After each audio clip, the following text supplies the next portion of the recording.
Shalom, shalom, shalom. All praises to the Most High, Yahweh, Bahashem, Yahweh Shai. In the name of his only begotten Son, Yahweh Shai, who the world ignorantly calls Jesus, a so-called black man. An acceptable man. What is an acceptable man in the eyes of the Lord, Yahweh? This is out of Ecclesiastes, and it's the 2nd chapter, and we're going to read down to the 5th verse.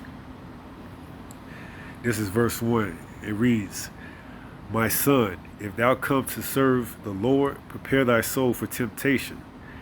Set thy heart aright, and constantly endure, and make not haste in time of trouble. Cleave unto him, and depart not away, that thou mayest be increased at thy last end. Whatsoever is brought upon thee, take cheerfully, and be patient when thou art changed to a lower state. For gold is tried in the fire, an acceptable man in the furnace of adversity. So we see that we may be in a higher state and have everything that we can ever desire as far as materialistic things, whether it's a nice house, a car, a job, or whatever it may be. And we may not understand when those things are stripped from us, because it may be a bigger picture to something better, or it may be a lesson that we need to learn from that. So we have to be aware that these things are just temporarily. They're not here to last forever. That's why you don't put your heart, your mind into these materialistic things. So it says, My son, if thou come to serve the Lord, prepare thy soul for temptation. So it ain't going to be an easy walk. You know, many are called, but few are chosen. If it was that easy, everybody would make it. So the temptation is there to what? Fall back into your old ways. You know, whatever those ways may be. Or when problem comes your way, you may fold under pressure. You may not be able to think logically and figure out or realize that this is just something that's going to better you in the long run. You may have troubles at the job. You may have troubles, you know, let's say, for instance, your ride ain't working or whatever. You may feel like, damn, I don't even think I should even want to do anything, yet alone, you know, go to work or whatever. You may have issues with your lady, your woman, your wife. But an acceptable man will what? Overcome the adversity. So it says, set thy heart aright and constantly endure, and make not haste in time of trouble. So whatever those thoughts that arise in your head, you know, giving you doubt, you know, put those thoughts to the side, man. Put those thoughts away, man, because that's nothing but the adversary, Satan. Tells you that in 2 Timothy chapter 1 and verse 7. You know, it says, God did not give us a spirit of fear, but of love and a power and of a sound mind. So when those doubts start to creep in, you know who that's from. And it goes on to read, it says, Cleave unto him and depart not away, that thou mayest be increased at thy last end. So if you endure to the end, you know, whatever this world has to offer, and you don't fall prey to it or fall victim to it, and you endure it to the end, there's a bigger reward for you than this world could ever possibly imagine giving you. And they'll throw everything at you. They'll give you money, they'll give you fame, they'll give you everything. But there's a bigger picture at the end, knowing that you didn't sell your soul for that little piece of chump change or whatever they got to offer you. And it goes on to say, Whatsoever is brought upon thee, take cheerfully.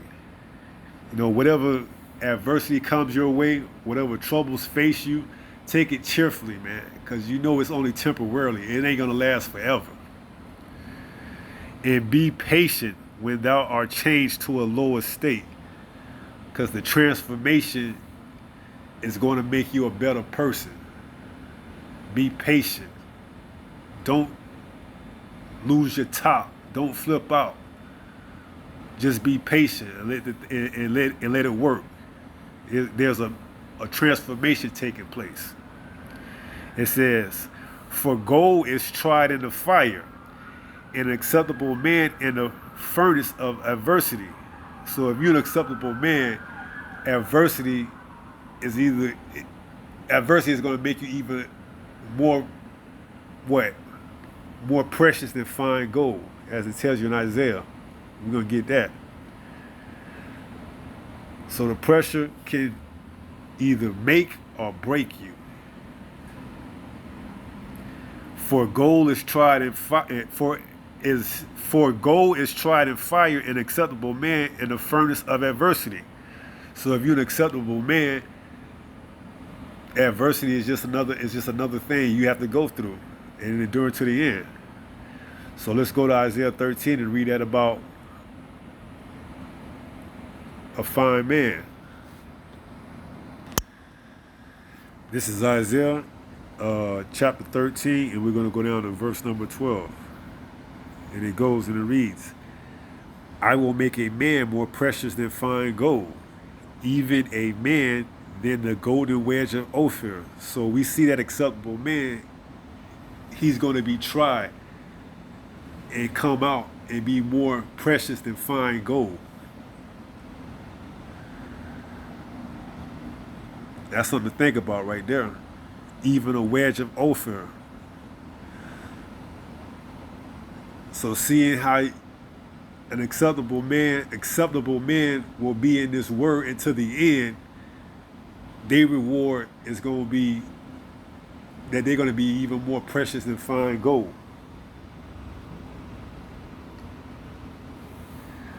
And what does it say in Hebrews, that the Lord chasteneth who he loves? So if you're going through if you're going through life without having to go through adversity, that says a lot about you, man. Let's go to Hebrews and get that.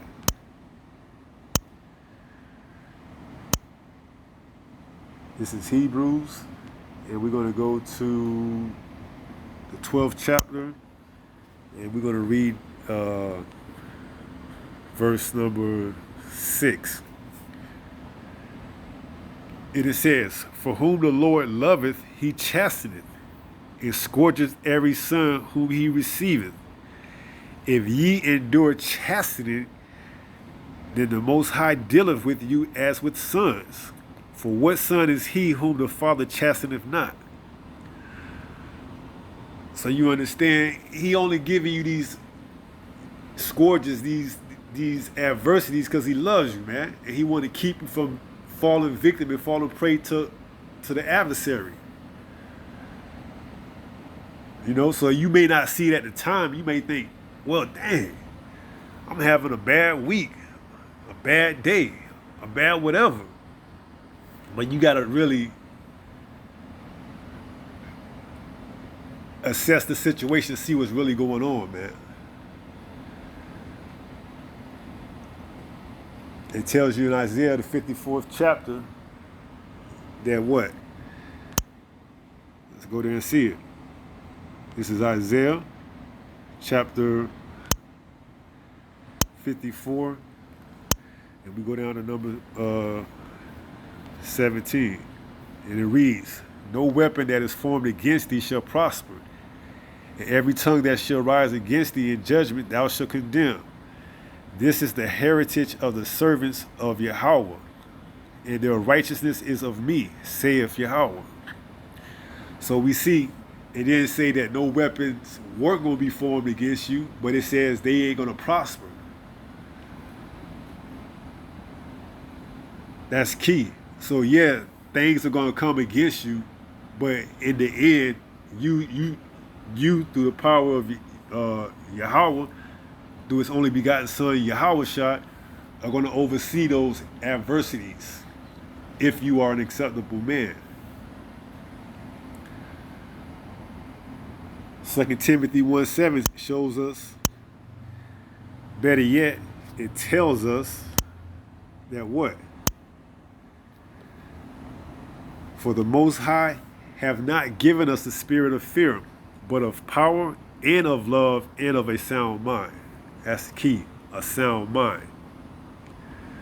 So we got to keep our mind sound in the times of these adversities, whatever they may be. In times, whether it's a little problem at your job, with your car, at home, however it may be, you got to prove to be an acceptable man, more precious than fine gold, and enduring to the end.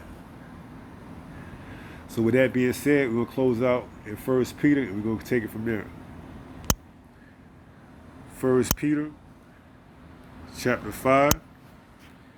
We will go down to verse 8, where it says, be sober, be vigilant, because your adversary, the devil, as a roaring lion, walketh about seeking whom he may devour.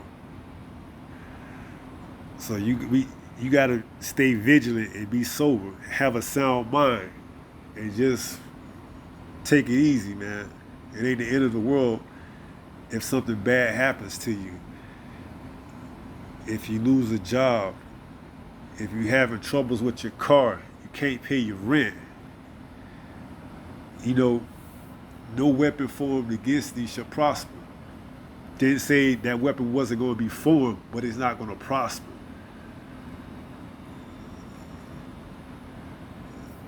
So with that being said, I'm going to say shalom.